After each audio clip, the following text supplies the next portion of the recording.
criaturas indignas. Somos indignos, irmãos, somos indignos do Senhor, do seu amor, somos indignos da sua misericórdia, do seu cuidado, somos indignos de qualquer benefício que Deus venha a fazer ou possa ter feito por nós. E somos orgulhosos por não reconhecermos esses benefícios que Ele tem feito por nós, pessoas completamente indignas do nosso Deus. 1 Timóteo capítulo 3, versículo de número 15, diz assim, é um texto bem conhecido, estou certo, os irmãos o conhecem já pregando a respeito dele, outros irmãos já pregaram, diz assim, Paulo está escrevendo a Timóteo, que está na igreja de Éfeso, ele diz assim, mas se tardar para que saibais como convém andar na casa de Deus, que é a igreja do Deus vivo, a coluna e firmeza da verdade. Vamos todos ler? Mas se tardar para que saibais como convém andar na casa de Deus, que é a igreja do Deus vivo, a coluna e a firmeza da verdade. Amém. Essa carta de 1 Timóteo fala de vários assuntos, né? Fala a questão do comportamento que a igreja estava tendo em relação ao culto a Deus, né? Capítulo 2 ele vai colocar algumas coisas em ordens ali, mas é interessante como essa carta ela é maravilhosa, como que esta carta é viva, como que ela é presente, como que ela é atual. É uma carta que, irmãos, é quase impossível a gente saber quando foi escrita essa carta, a data em que Paulo escreveu. Nós sabemos que Timóteo ele se converteu quando ele era bem jovem. Né? Alguns dizem que ele tinha cerca de 16 anos quando ele se converteu ao Evangelho. E a conversão de Timóteo foi algo maravilhoso porque ele se converteu e se entregou de maneira completa ao Evangelho, irmãos. Sem nenhuma reserva, sem nenhuma restrição. Timóteo realmente se entregou à obra, ao trabalho do Senhor. Nós podemos ver isso daqui quando Paulo se refere a Timóteo. Timóteo era um dos principais ajudantes de Paulo, irmãos. Apesar da sua pouca idade, não é? Em 1 Timóteo, mesmo, capítulo 4, o versículo de número 12 diz assim, acerca de Timóteo, está dizendo assim, ninguém despreze a sua mocidade. Não é? Paulo, falando a Timóteo, ele fala assim, meu filho, não se preocupe, porque é Deus quem trabalha por intermédio de você. Que as pessoas, quando olhem para você, vejam a graça de Deus. Né? Nós vemos aqui que Timóteo, ele era um rapaz jovem, ele era realmente muito novo. Ele era um jovem, um evangelista ajudante do apóstolo Paulo. Vá até 2 Timóteo, deixa aberto aqui em 2 Timóteo capítulo 4.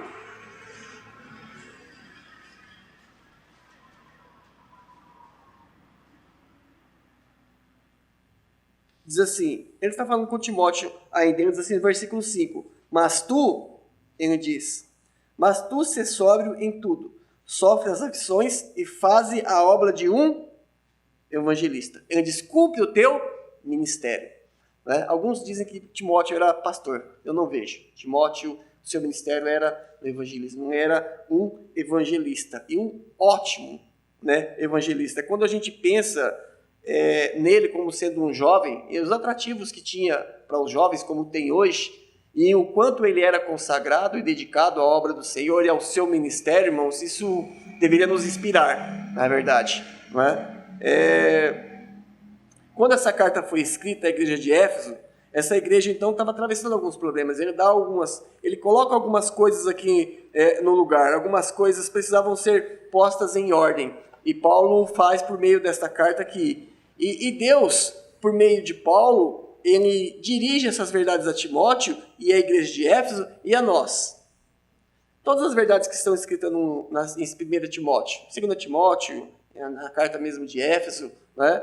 E verdades das quais a gente vai pensar um pouco essa noite para nós, para que a gente possa aprender alguma coisa, para que o Senhor possa nos fortalecer, para que Ele possa nos instruir, para que Ele possa nos colocar no caminho correto que Ele quer que cada um de nós sigamos. Não é?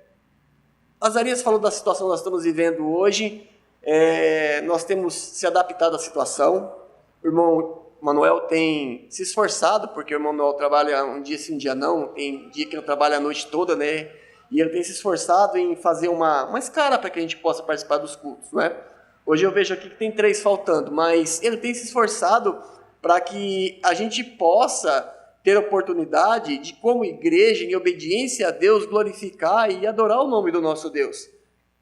Por qual motivo? Por vários motivos. O irmão Zarias aqui falou vários motivos pelos quais nós deveríamos ter o desejo de estarmos reunidos como igreja para podermos adorarmos o nosso Deus. Mas eu queria começar fazendo uma pergunta para os irmãos.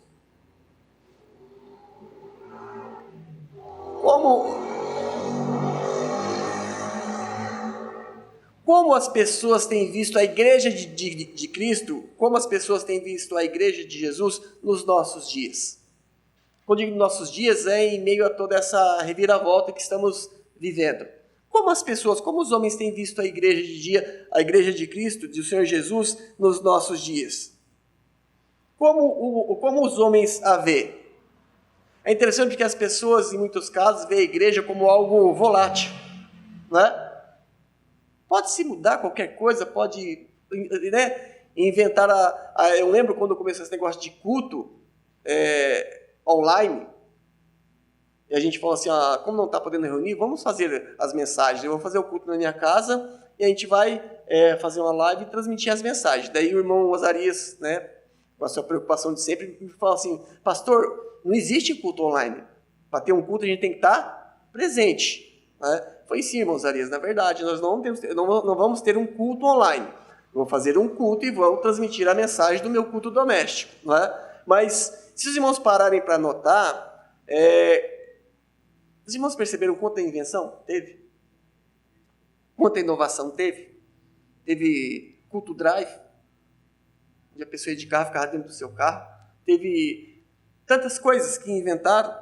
Então a gente começa a pensar, como o homem vê a igreja no dia de hoje? Como aquelas pessoas que se dizem cristãs e salvas veem a igreja de Cristo nos nossos dias? Como você a vê? Você a vê da mesma forma que você a via antes de começar a acontecer essas coisas? Ou você não tem nenhum tipo de ponto de vista ou de opinião ou nenhum critério formado acerca da igreja do Senhor Jesus? Então a primeira pergunta seria, como o homem vê a igreja de Cristo nos nossos dias? Como você a vê? Né?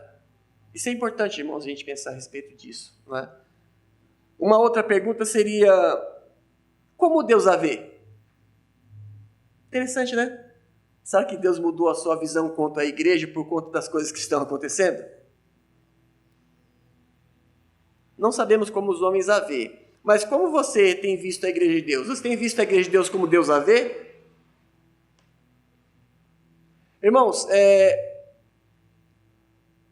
quando a gente conhece a Cristo como nosso Salvador, quando a gente tem Deus trabalhando no nosso coração, o Espírito Santo nos convence de muitas coisas erradas, mostra os nossos pecados, quando o Espírito Santo muda a nossa vontade, quando somos libertados do pecado e somos livres para poder olhar para Cristo como Salvador, como o Senhor das nossas vidas, o nosso primeiro desejo é querer obedecê-lo. Como Paulo encontrou o Senhor Jesus na estrada, no caminho de Damasco, e o Senhor apareceu naquela grande luz, daí ele falou assim, Paulo, né, por que me persegue? Ele falou, quem és tu, Senhor? Ele falou assim, eu sou Jesus a quem tu persegue. Duro é para ti recalcitrar contra os agrilhões. Então ele falou, Senhor, o que queres que eu faça? Um dos primeiros mandamentos do Senhor Jesus Cristo para aquelas pessoas que se converteram se batize e faça parte de uma igreja verdadeira. Faça parte de uma das suas igrejas. Muitas pessoas têm uma concepção distorcida sobre o papel da igreja, e isso piorou um pouco mais com tudo que está acontecendo. Muitas pessoas têm uma concepção distorcida quanto à natureza da igreja, isso piorou um pouco mais por conta das coisas que estão acontecendo, né? Tem uma concepção distorcida quanto à obra, quanto ao alvo, né? É uma percepção distorcida quanto à esperança da igreja de Cristo. Qual é a esperança da igreja de Cristo, irmãos? É vencer o mundo? Será que a esperança da nossa esperança é vencer o mundo? Não. A nossa esperança é se encontrar com Cristo. Pastor Osarias resumiu a minha mensagem antes de eu começar a pregar, mas essa é a nossa esperança como igreja. é aguardar o Senhor, para que Ele venha nos levar, para que estejamos com Ele. Irmãos, na verdade, muitas pessoas nem sabem do que se trata essas coisas que nós acabamos de dizer. Mas nós deveríamos conhecer e saber acerca dela, acerca do propósito, do objetivo, da obra da igreja, porque estamos envolvidos diretamente nessa questão. Estamos envolvidos diretamente nessa questão. Como eu disse no início, algumas pessoas pensam que a igreja é algo volátil, que você pode mudá-la conforme a necessidade, conforme a sua vontade, conforme o seu objetivo, né? Conforme o seu entendimento, as suas doutrinas. Isso tem trazido muito prejuízo para o Evangelho. Na verdade, tem trazido muita confusão à mente de muitas pessoas, né?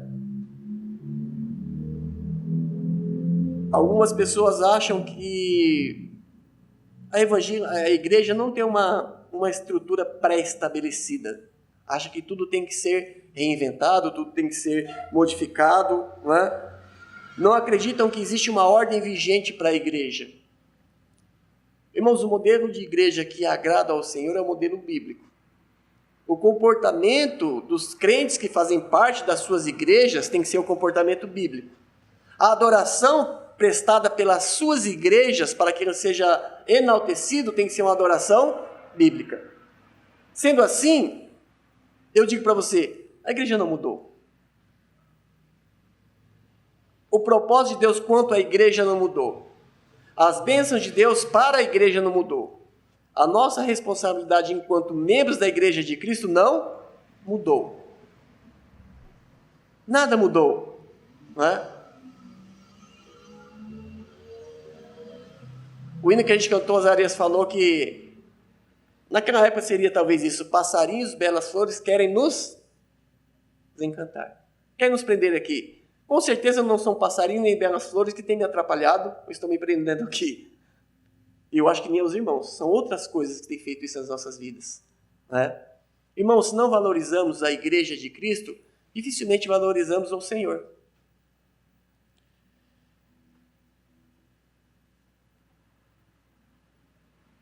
É interessante porque as pessoas passam a linguagem, o entendimento de que a igreja é como se fosse um grande... como Titanic. Como se fosse Titanic.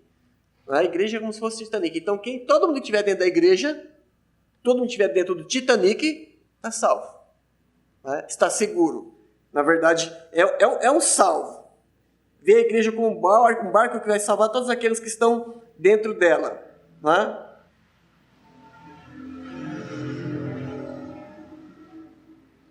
Só que as pessoas não entendem, e nós deveríamos entender, se não entendemos, a grande responsabilidade, na verdade, que assumem aqueles que desejam organizar uma igreja de Cristo, não é? Não só desejam organizá-la como Deus quer, né, e desempenhar o papel que Deus quer para ela, mas também mantê-la dentro da verdade. Isso cabe a cada um daqueles que são membros da igreja de Cristo, na verdade. É uma grande responsabilidade assumida por aqueles que desejam organizar e sustentar e manter uma igreja dentro dos padrões bíblicos.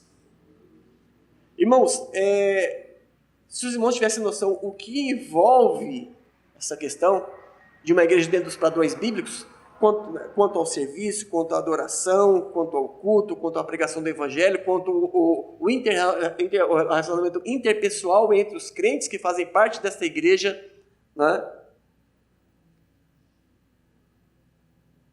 Aqueles que procuram fazer isso, creio que é o nosso caso, né, devem observar fielmente as figuras que Deus usa para nos ensinar acerca da igreja, né? E observando essas figuras, a gente tem que procurar compreender o que Deus quer nos ensinar por meio dessas figuras. Deus nos ensina várias verdades por meio de várias figuras, né? A gente vê o ensinamento por meio daquela figueira que ele secou. A gente vê ensinamentos quando ele relaciona, quando ele usa a questão das 10 virgens, quando ele usa a questão do filho pródigo, quando ele, várias questões. Ele está usando figuras para nos ensinar verdades.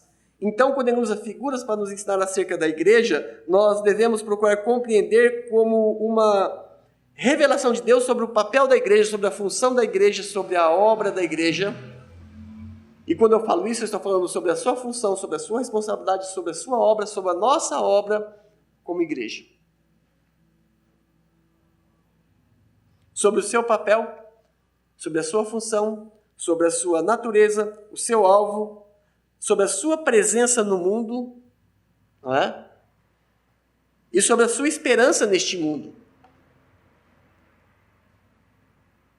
O versículo que nós lemos, voltando a 1 Timóteo 3,15, irmãos, quando der 8h20, 25, alguém me avise, por favor. 1 Timóteo capítulo 3, versículo 15, diz assim, que nós lemos.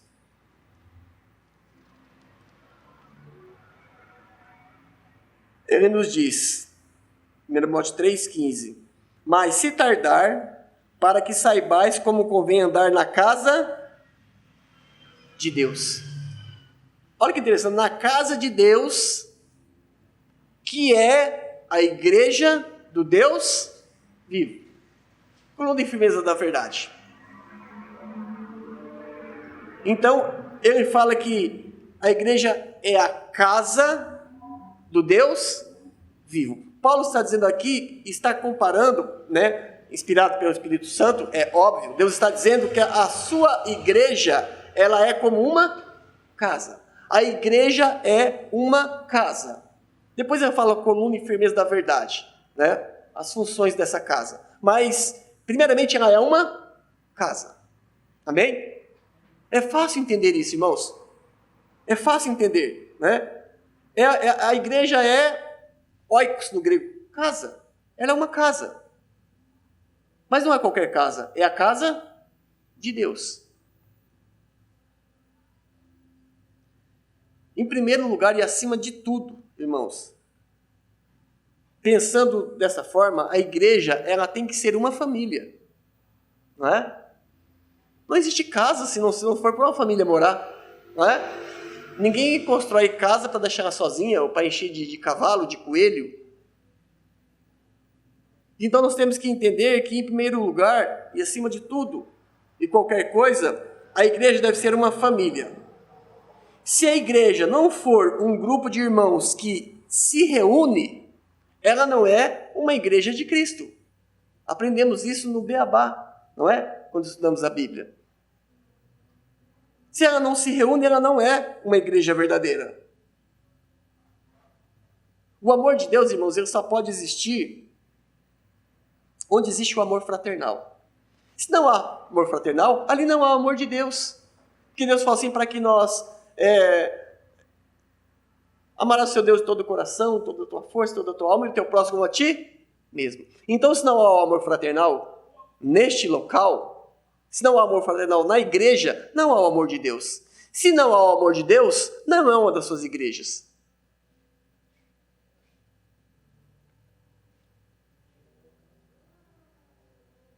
A igreja é vista como uma casa. Eu acho interessante, comecei a pensar, irmãos, muitas coisas têm tomado conta da minha cabeça, eu tenho pensado acerca de tantas coisas, né? Eu estava pensando esses dias, a ordem era para todo mundo ficar, aonde? Em casa. Em casa. Tá. A gente vai mais para frente. Nós somos adotados na família de Deus. Somos membros da família de Deus. Deus é o nosso Pai. A igreja é a casa dele. Devemos estar aonde também? Né? Mas vamos pensar um pouco na igreja vista como uma casa. Não somente no sentido de estrutura, né, montada, não somente nesse sentido também, mas não somente no sentido de estrutura como sendo a morada de uma família. Não só nesse sentido, mas também no sentido de andamento, como uma casa no sentido de ter um andamento, pensar nela numa casa no sentido de relacionamento, pensar na igreja de Deus como uma casa no sentido moral, pensar na igreja de Deus como uma casa acerca de objetivos. Qual é a família que não tem objetivos? Fala para mim, irmãos. Levanta aqui a mão quem a sua família não tem objetivo nenhum. Pensar na casa de Deus, na igreja como casa de Deus, como tendo objetivo. Pensar nesta casa como tendo pessoas que têm cumplicidade. Não é isso que a gente espera ter no nosso lar? Não é, irmãos? Pensar nela como pessoas, tendo pessoas que são responsáveis, cada um com a sua responsabilidade. Pensando na casa de Deus como cada um se esforçando, tendo dedicação, etc, etc, etc. Tudo aquilo que você espera para o seu lar, você deseja ver na sua casa. Lembre-se, Deus diz, por meio de Paulo, que a igreja, é a casa de Deus. Não esse salão, mas quando nos reunimos, nos ajuntamos para adorar a Deus, para cultuar a Deus, para tomar decisões acerca do reino de Deus, porque é a igreja que toma decisões acerca do reino de Deus. Quando fazemos isso, somos a casa de Deus. Paulo chama a igreja de casa do Deus vivo. Irmãos, casa do Deus vivo. A igreja é uma casa para os membros da igreja local. É isso que esse versículo está ensinando. A igreja, esta igreja, é a casa daqueles que são membros desta igreja. Não é? Todos aqueles que tiveram o desejo de obedecer a Cristo, se batizando para confessá-lo publicamente e para fazer parte da sua igreja. Esta é a sua casa. Veja de outra forma. Por exemplo, se o irmão Adriano, de alguma forma, a casa dele recebe alguma dádiva, alguma bênção, algum prêmio. Quem é beneficiado com este prêmio? Toda a sua família. Pense nisso como igreja. Não é?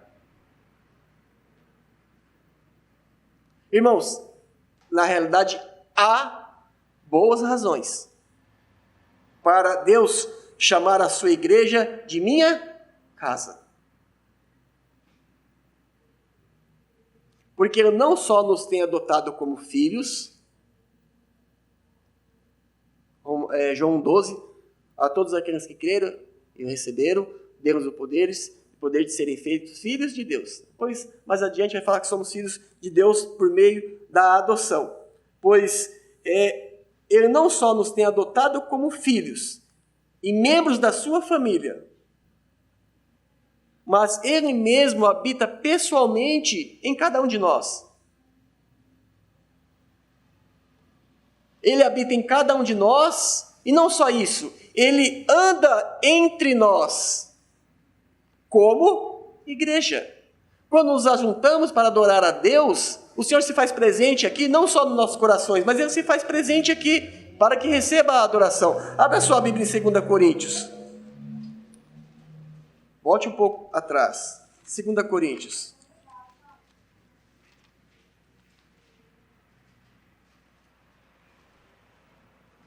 Segunda Coríntios, capítulo 6.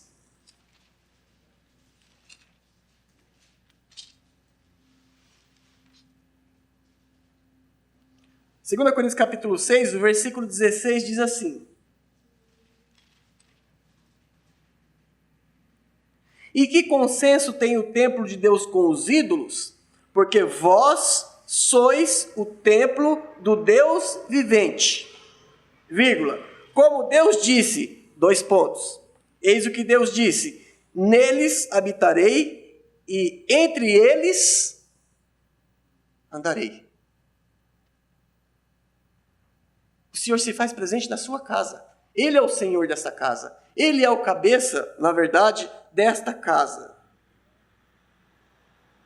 Irmãos, então, sendo a igreja um grupo de pessoas salvas pela graça de Deus por meio da fé em Cristo, há um ajuntamento, há uma reunião, né? Como diz o pastor Cadetinho gosta de falar, há uma eclesia, há, na realidade, um ajuntamento. E esse ajuntamento é denominado por Deus minha casa.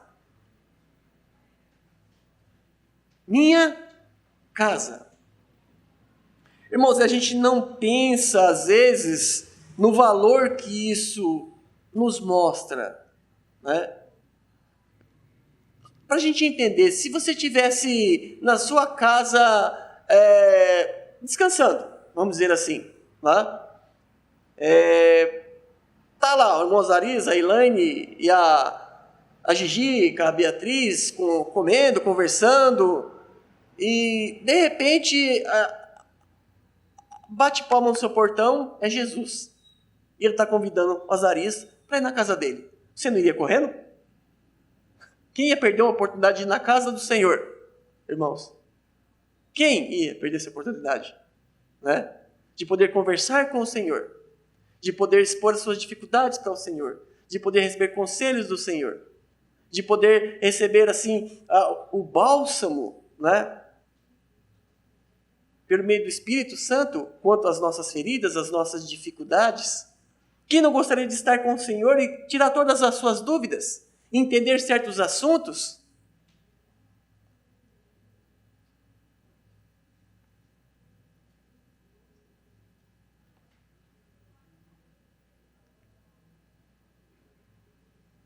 A igreja de Jesus é a casa de Deus.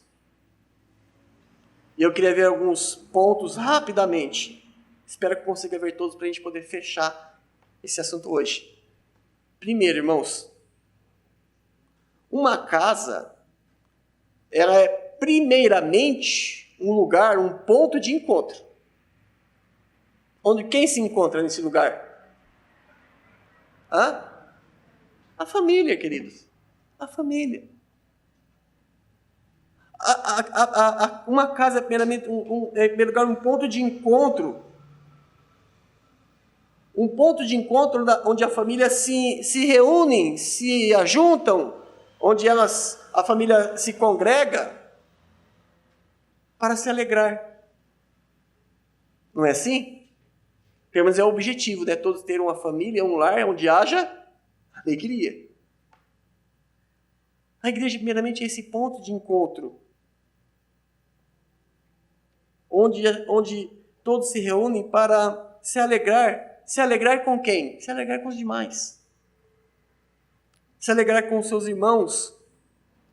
Se alegrar com a companhia dos demais. Não é?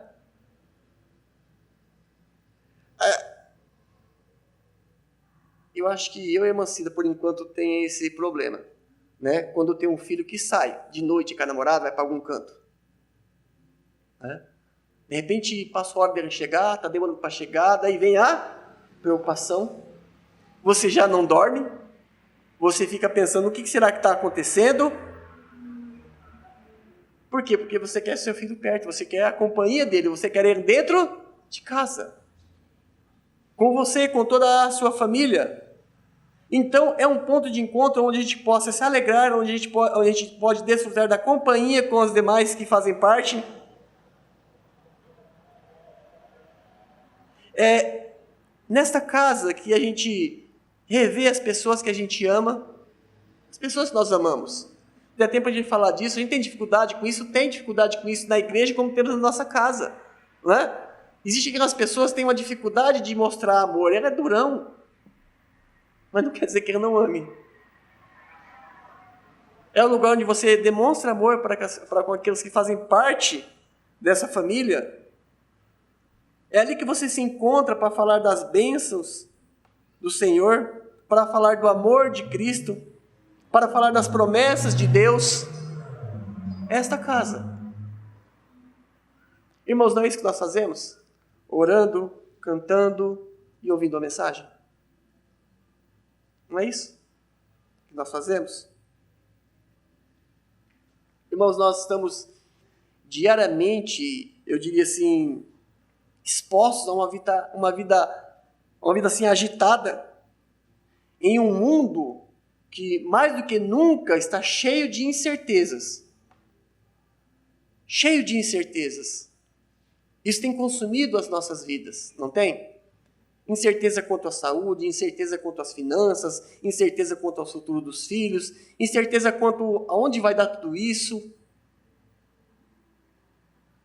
Quem não tem se preocupado com isso, irmãos? Mesmo que você se esforce para não se preocupar, né? Osarias diz que todos nós temos sido abençoados, Deus tem cuidado de todas as nossas famílias, não tem faltado nada, e amém por isso, não tem. Mas quem não tem se preocupado? Né? Quem não tem se preocupado? Na realidade. Nesta casa, uns precisam trabalhar, outros precisam estudar, outros precisam viajar, mas alguns precisam permanecer nessa casa. Alguns permanecem na casa para que, quando aqueles que estão fora voltem, haja alimento. Não é? Haja alimento, haja consolo, haja conforto, para que haja o cuidado que vão precisar aqueles que estão voltando dessa agitação toda. Quem é que cuida dessa parte na casa de Deus? Irmãos, é o Senhor por meio daqueles irmãos, por meio daqueles irmãos que pregam, por meio daqueles irmãos que, na maioria das vezes, oram, por meio daqueles irmãos que estão atentos à necessidade dos outros, por meio daquelas irmãs que estão focadas em deixarem-se gastar pela obra do Senhor. A igreja, a gente vai ir mais para frente, deve ser um lugar de refúgio.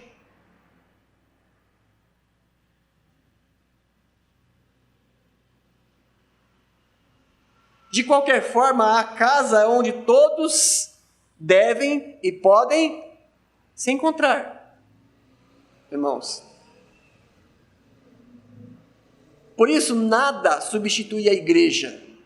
Nada substitui a igreja. Nada substitui o culto público. Nada substitui a reunião dos salvos. Nada substitui.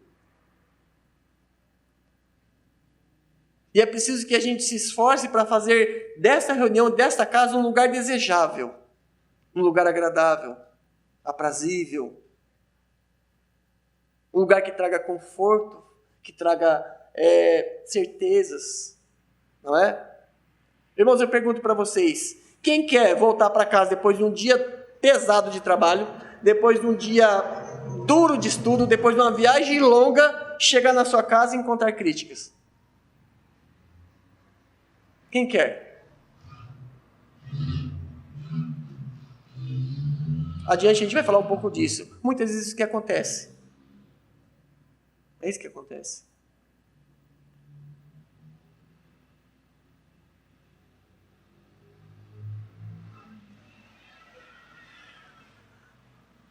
Na época de Paulo, de Pedro, na época de Tiago, de todos os apóstolos, as igrejas primitivas, elas tinham um lugar de encontro, elas tinham um ponto de encontro, não é? Elas se reuniam em um lugar. Está em 1 e 2 Coríntios, volta até 1 Coríntios, irmãos. 1 Coríntios capítulo 11. 1 Coríntios, carta de Paulo a Coríntios, capítulo 11, o versículo de número 20.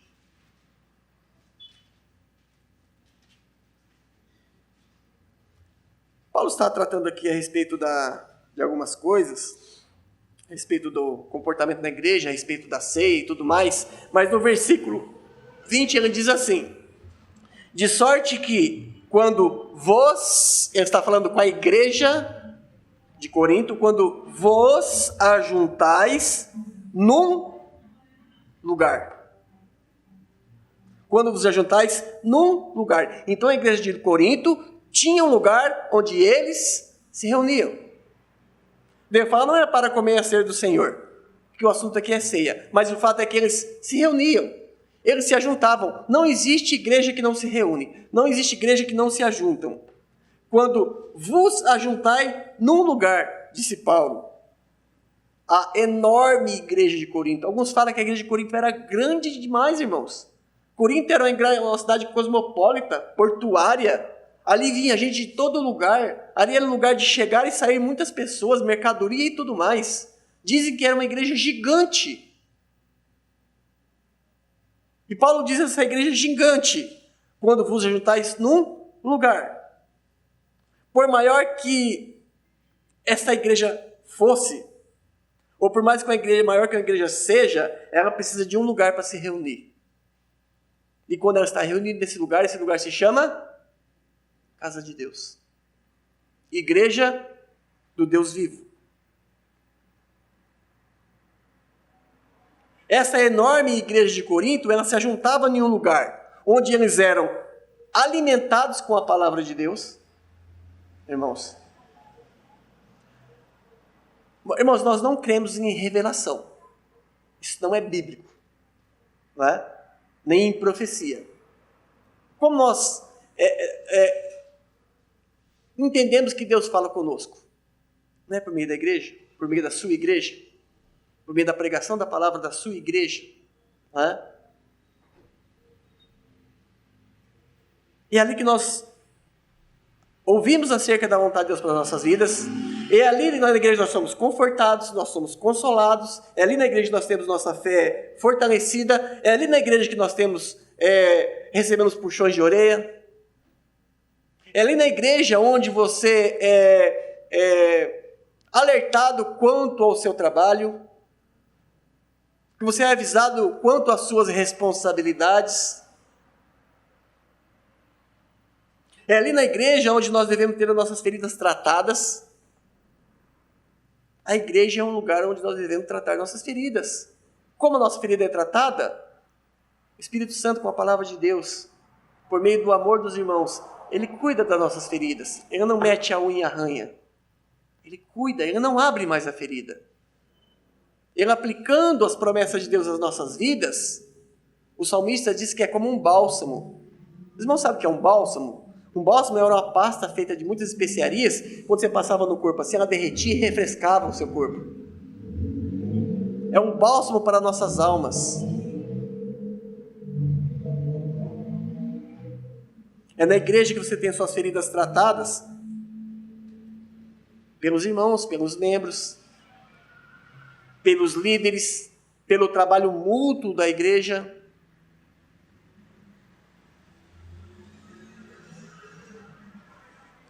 Irmãos, uma pessoa sem casa, uma pessoa sem lar, é uma pessoa sem identidade.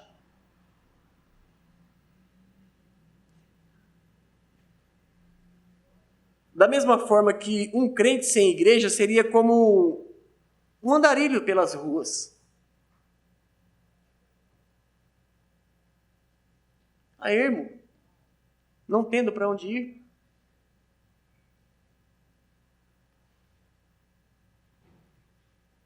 Se alguém perguntasse a essa pessoa, onde você mora? Quando você pergunta para o andarilho, onde você mora? Qual seria a resposta dele? Mas nós temos uma casa. Você tem uma casa. Portanto, a igreja, como uma casa, é um ponto de encontro.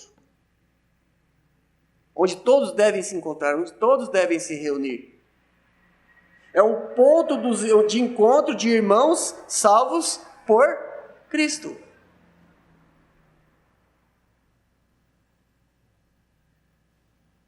Como eu disse, é onde se reúnem para receber o ensino do Pai. Em obediência à sua palavra. É onde se reúnem em volta da mesa para comer a ceia do Senhor. Na casa de Deus, que é a igreja de Deus. É o lugar onde se resolvem os problemas da família, né? Quando eu trabalhava com o irmão Azarias, até que o irmão Adriano a gente comentava, né? Os problemas da igreja têm que ser tratados aqui. Você não pode sair falando dos problemas da sua igreja para as outras pessoas e para as outras igrejas. Nem da sua família você deve fazer isso. Cuide dos seus problemas na sua casa. Se precisar de ajuda, pede ajuda de irmãos da sua igreja. É onde a igreja, onde a família resolve os seus problemas. Se der tempo, a gente ia chegar nesse lugar, na deficiência de resolver os problemas que temos. Não, nós temos, eu digo como igreja no geral, se há esse problema, essa dificuldade de resolver problemas. Na verdade, é um lugar onde um irmão certamente encontrará outro irmão. É um lugar onde se recebe ou se deveria receber conforto um dos outros. E ainda é um lugar onde a pessoa pode repousar dos seus problemas, onde ela pode restaurar as suas forças, onde ela pode receber, afagos, estímulos. Isso que a casa de Deus é para o cristão, deveria ser para o crente. Um bendito lugar de encontro, irmãos. E feliz daquele que pode dizer, como o salmista diz no Salmo 122, alegrei-me quando me disseram, vamos à casa do Senhor. Deve haver alegria quando a gente vem à igreja, quando tem a oportunidade de se reunir como igreja, não é? Salmo 84 diz assim, bem-aventurados os que habitam em tua casa, louvar-te-ão continuamente. Bem-aventurado os que habitam em sua casa. Louvar-te-ão continuamente. A igreja de Deus é a casa de Deus. E é um lugar de encontro, irmãos.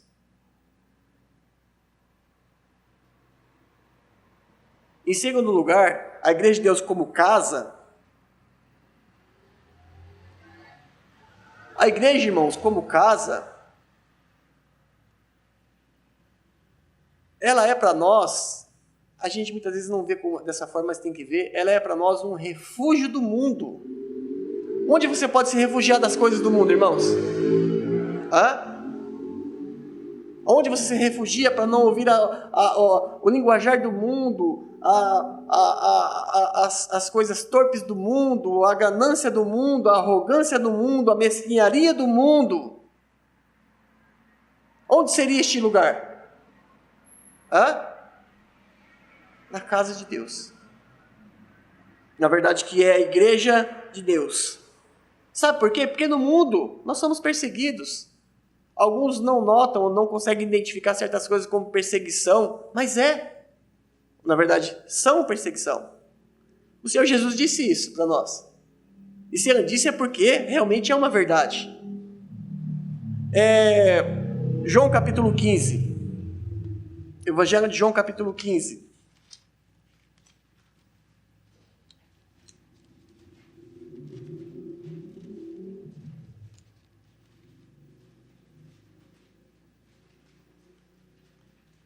João capítulo 15, versículo número 20. Diz assim, amém? Quem está dizendo aqui é o Senhor Jesus. Lembrai-vos da palavra que vos disse. Não é o servo maior que o seu senhor. Se a mim me perseguiram, também vos perseguirão a vós. Ele está falando, se perseguiram a mim, vão perseguir vocês. Irmãos, a perseguição ela pode ser moral, ela pode ser física, ela pode ser espiritual. Existem vários tipos de perseguições. Então a casa de Deus é um lugar de refúgio, um refúgio do mundo, onde somos perseguidos. Tente viver de uma maneira a agradar a Deus. Nós temos experiências reais nesse sentido, no tocante à família.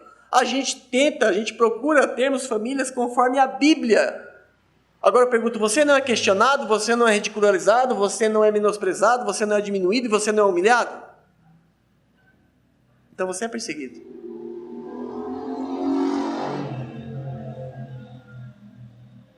A igreja é esse lugar de refúgio para nós, onde vamos ouvir verdades que nos consolem, nos confortam e nos fortaleça acerca dessas condutas que esperamos ter para glorificar o nosso Deus. Por isso que a igreja, como casa, é um lugar de refúgio. Refúgio do mundo que nos persegue e refúgio do mundo que nos odeia. Você sabia que o mundo te odeia? Passou a palavra forte, né? Ah, mas aquela pessoa nem me conhece. O mundo te odeia.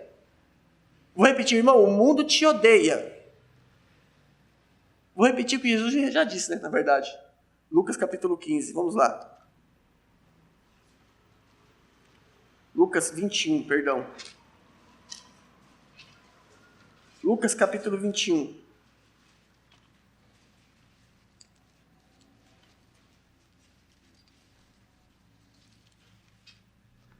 (21, 17). Diz assim, amém? Quem está dizendo é o Senhor Jesus. Ele diz assim, e de todos sereis, o quê? Odiados. Por causa do meu nome. O mundo é onde somos perseguidos. O mundo nos odeia. E o nosso lugar, o nosso refúgio é a igreja. Esta casa é um ponto de encontro, mas esta casa é um lugar de refúgio do mundo, não é? Nesta casa, que é a igreja de Deus, nós devemos ter apoio, não é? Quanto às perseguições que sofremos no mundo. Devemos receber apoio contra essas perseguições que temos no mundo, que sofremos no nosso dia a dia por meio do mundo. Devemos ser apoiados, receber apoio, porque tentamos viver de uma forma que glorifica o Senhor. O mundo nos persegue, o mundo nos odeia. Quando nós nos reunimos na casa de Deus, nós devemos ter apoio. Devemos ter apoio e não deve haver perseguição entre aqueles que se reúnem dentro desta casa, irmãos.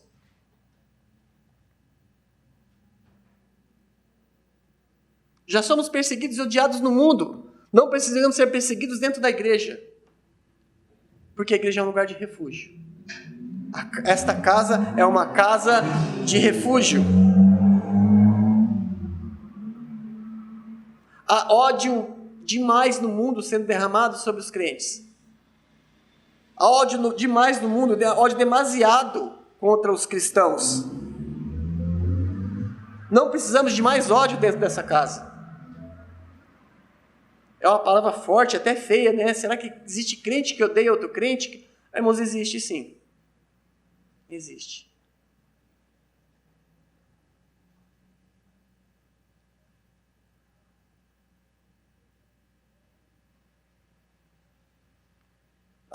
Eu penso que a atual situação do que a gente está vivendo hoje, o que eu vou falar espiritualmente, não é? Tende a deixar cada um de nós mais frio. A situação que estamos passando, a situação que estamos vivendo, tende a deixar cada um de nós mais sem paciência. Né? Esse peso, né, que está sendo colocado sobre nossas costas, nos deixa indiferente, mais indiferente, quanto aos irmãos, quanto àqueles que fazem parte desta casa.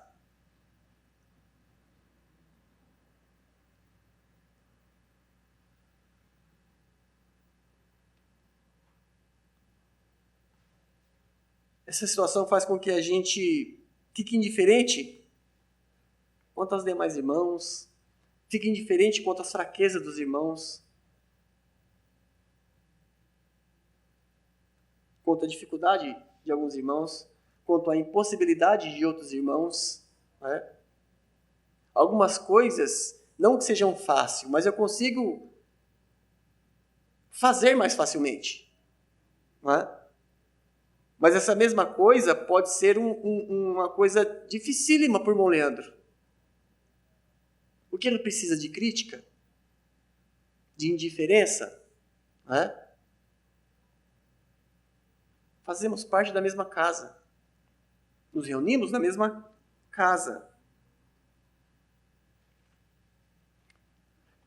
Quando eu digo isso, eu digo porque não deve haver entre nós, na nossa família, nesta casa, não deve haver aqueles que sempre querem estar certo.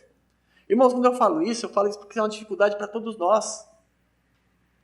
É uma dificuldade para todos nós.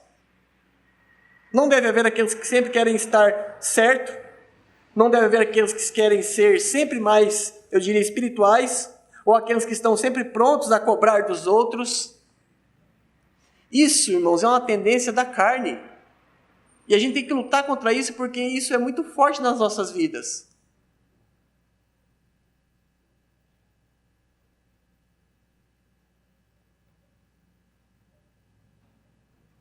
É uma tentação grandíssima, assim, enorme. A gente querer questionar, sempre estar certa do meu jeito, pensar assim, eu sou mais espiritual do que aquele, eu sou melhor que todo mundo, então eu entendo melhor, eu não preciso ser corrigido, eu não preciso ser reencaminhado. Aquele irmão não faz, aquele outro irmão não fala, aquele outro irmão não trabalha.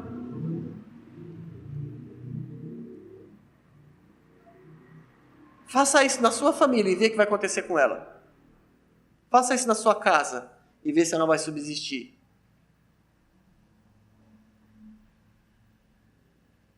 Essa é uma tentação gigante. E nessa tentação se junta o mundo e o diabo.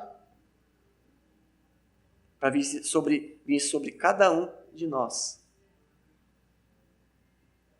Mas graças à bondade de Deus, volta e meia ele dá um start na gente e nos dá uma visão e fala assim, está errado, está errado. Não tem que ser assim. E não é para ser assim.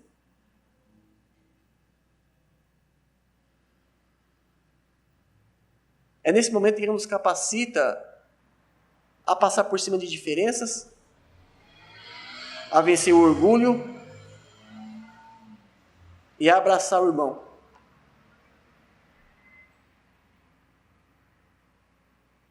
Mas, nesse ponto, o mundo e o diabo se juntam para poder te derrubar, para prejudicar a casa.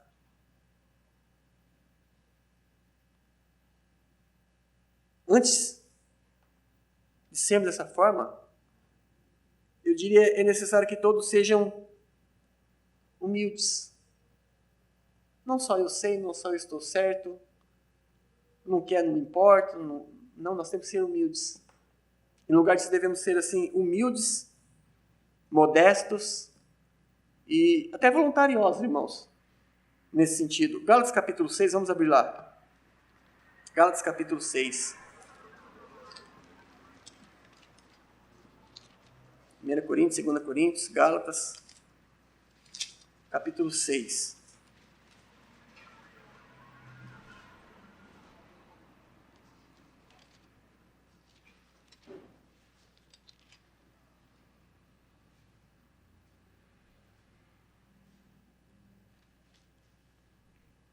Paulo está escrevendo às igrejas da Galácia, da região da Galácia. O Senhor, ele tem muitas igrejas. Existem muitas casas como essa. E na Galácia existiam várias casas como essa, como a nossa casa aqui. Ele no versículo de número 6, capítulo 6, versículo 2, ele diz assim, levai as cargas uns dos outros. E cumprireis a lei de Cristo. Levar as cargas uns dos outros. Sabe como uma casa é fortalecida? Como uma casa se torna um lugar de encontro, de refúgio, de descanso. Quando a casa se torna um lugar onde você se esconde do mundo, das aflições, da tentação, do aperto do mundo. Quando nessa casa todos se esforçam para levar a carga uns dos outros.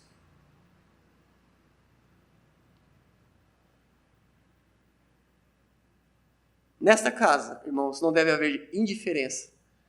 Nesta casa, não deve haver rinchas. Para com qualquer membro desta família. Nesta casa não deve haver. Antes deve haver assim, uma esperança positiva para com o irmão e uma compaixão constante para com os outros. Romanos capítulo 12, volte um pouquinho.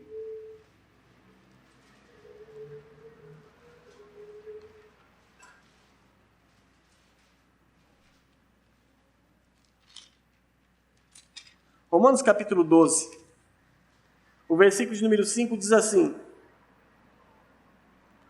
12, 15, diz assim, alegrai-vos com os que se alegram. Alegrai-vos com os que se alegram, né? Uma esperança positiva constante. Alegrai-vos com os que se alegram. E chorai com os que choram. Uma compaixão constante.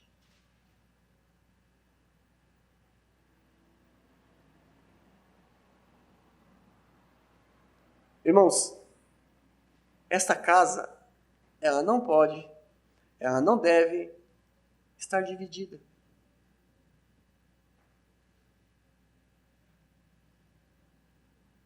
Marcos capítulo 3, volte um pouco mais.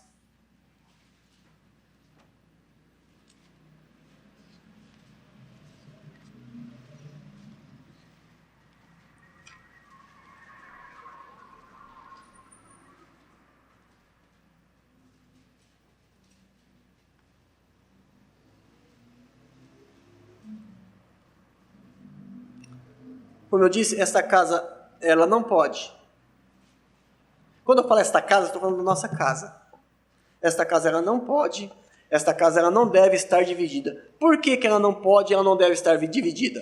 Marcos capítulo 3, versículo 25 diz assim. O Senhor Jesus está dizendo, se uma casa se dividir contra si mesmo, tal casa não pode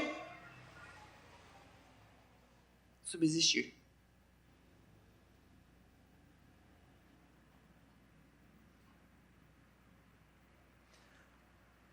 A casa de Deus, ela não pode estar dividida de forma alguma. 1 Timóteo 3,15, casa de Deus, que é a igreja de Deus. Terceiro e último lugar, para a gente encerrar. A igreja como uma casa, ela deve apresentar um ambiente de ordem. Deve haver ordem, não é? Para que haja ordem, deve haver funções. E para que haja ordem por meio das funções, as funções têm que serem desempenhadas. Não é assim? Onde não há ordem, há o quê? Desordem. E aonde há ordem e leis, e essas ordens, essas leis não são cumpridas, são ignoradas. O que há é o quê? Anarquia.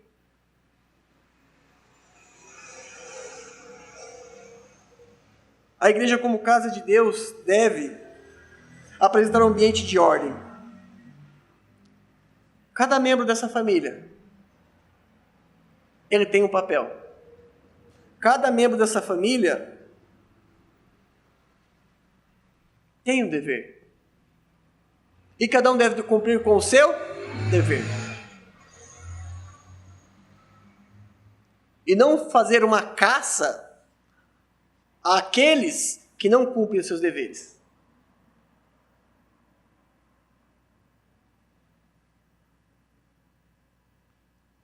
Tem que ser cada um no seu lugar. Todos devem trabalhar para a ordem e para a manutenção desta ordem nesta casa.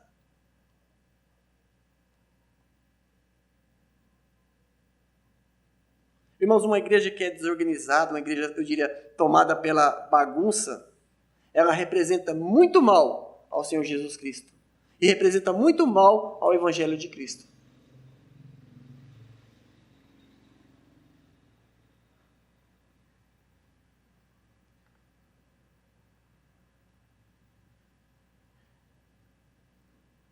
Eu vou dizer uma coisa aqui, irmãos, e entendam como amor. Está gravado, os demais vão ouvir, todos precisam ouvir, porque A igreja precisa continuar. O evangelho precisa continuar a ser pregado. O Senhor precisa ser honrado por meio da sua igreja. Todos precisam continuar a estar envolvidos. Eu digo para os irmãos, saibam e estejam certos, irmãos. Saibam e estejam certos que sua indiferença ou que sua preguiça para com as suas tarefas sobrecarregará a outros. Porque se você não fizer, alguém tem que fazer. Não é assim na sua casa? Hã? Muito mais na casa de Deus.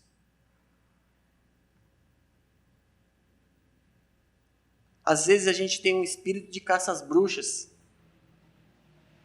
Em lugar de fazermos aquilo que o Senhor pede de nós, em lugar de procurarmos construir, a gente fica à procura de erros. Né? A gente fica, na verdade, jogando contra.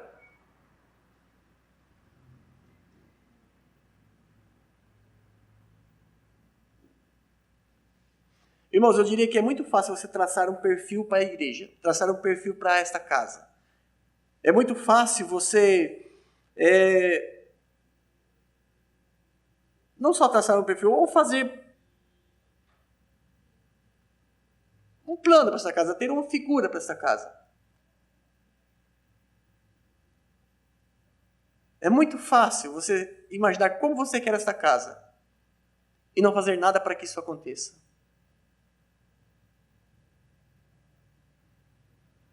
Não se envolver. Não mover uma palha sequer para que isso aconteça. E o pior, viver se explodindo em críticas.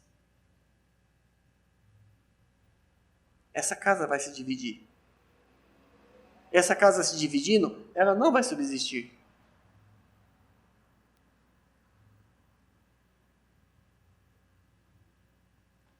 A doutrina, em primeiro lugar, é claro, mas também o amor deve ser o alicerce dessa casa.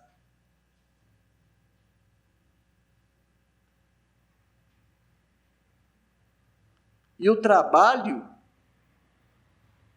deve ser a expressão dessa doutrina e deste amor.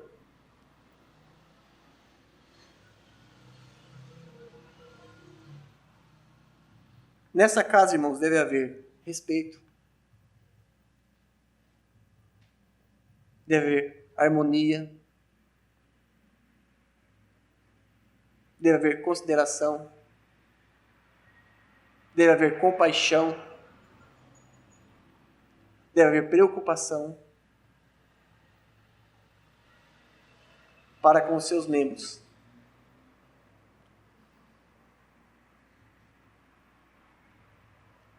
A falta de ordem, que se manifesta por meio da falta, eu diria, de respeito por esta casa e dentro desta casa, deveria consumir o nosso coração, nos encher de tristeza. Lembra-se quando Jesus entrou no templo e havia os cambiadores que estavam vendendo, fazendo da casa do Senhor uma casa de comércio? E ele citou Salmos, e ele falou assim, que o zelo da sua casa me consome.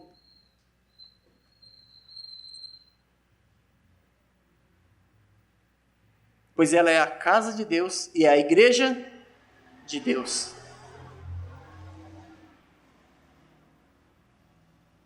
Deu meu tempo aí? Deu? Nessa casa deveria haver disciplina e respeito entre os irmãos. Salmo 93:5 diz assim, a santidade convém à tua casa.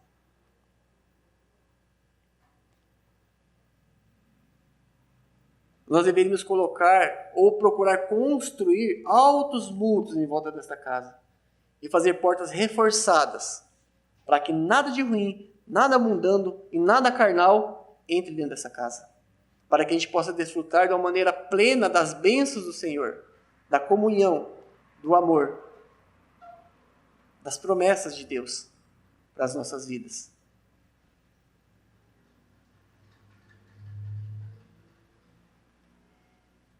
Dois minutinhos eu peço para os irmãos para dar um jeito de eu encerrar aqui.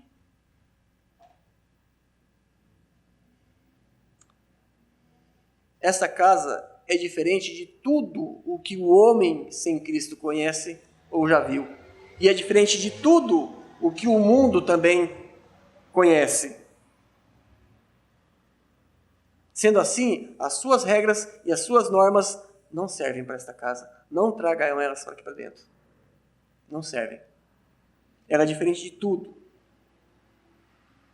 O comportamento do mundo não convém a ela. Os anseios e as inclinações da carne mancham ela.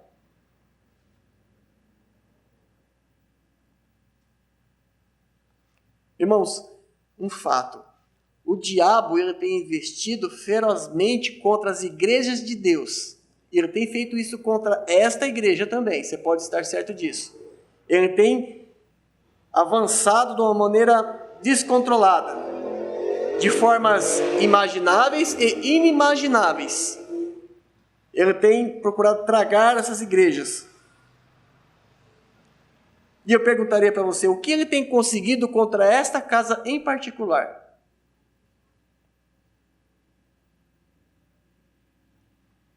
Qual a situação desta casa? Eu sei que todos aqui têm maturidade e condições de fazer uma avaliação.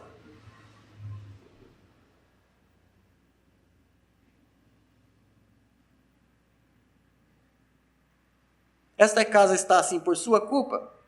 Por minha culpa?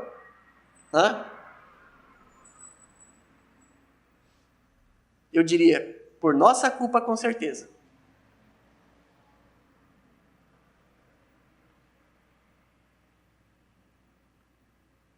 Agora uma pergunta importante, o que nós podemos fazer efetivamente para mudar esta situação? Alguém fala, nossa igreja não está com muito problema, né? Talvez não esteja, mas está muito longe do ideal.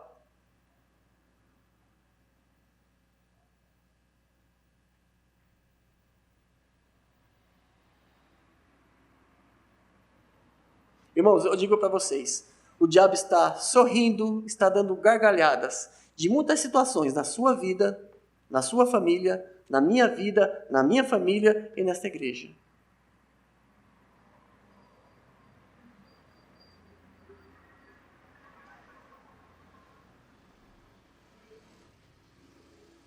Primeira Timóteo capítulo 3, vamos encerrar. Versículo 15.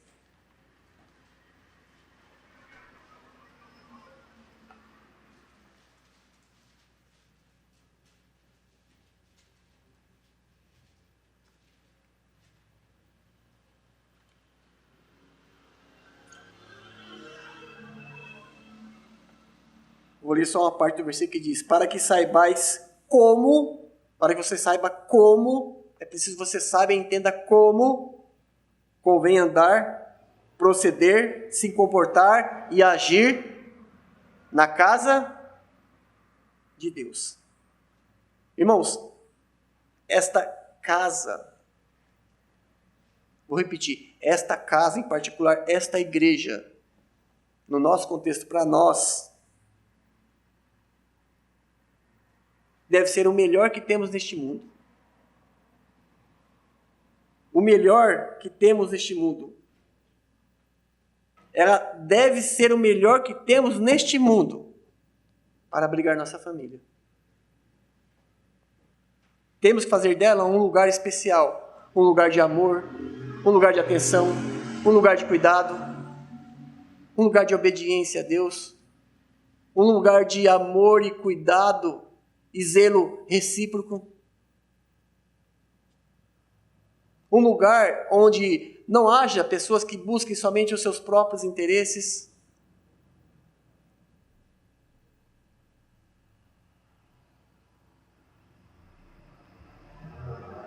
E isso depende, quando digo depende, eu digo está dependendo diretamente de cada um de nós.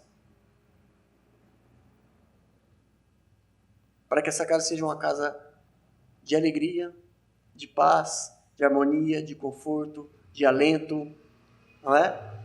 Um lugar onde nós desejamos realmente estarmos. Um lugar que as pessoas desejem realmente fazer parte. Eu peço a Deus perdão pelos meus pecados, porque eu tenho as minhas falhas. Eu peço que Ele me ajude a melhorar a cada dia. Primeiramente, ensinando a minha família, para que a minha família saiba como se comportar nessa casa também e para com os irmãos. E que o Senhor possa ter misericórdia de todos nós, irmãos. Amém? Deus abençoe os irmãos. Irmão Zarias?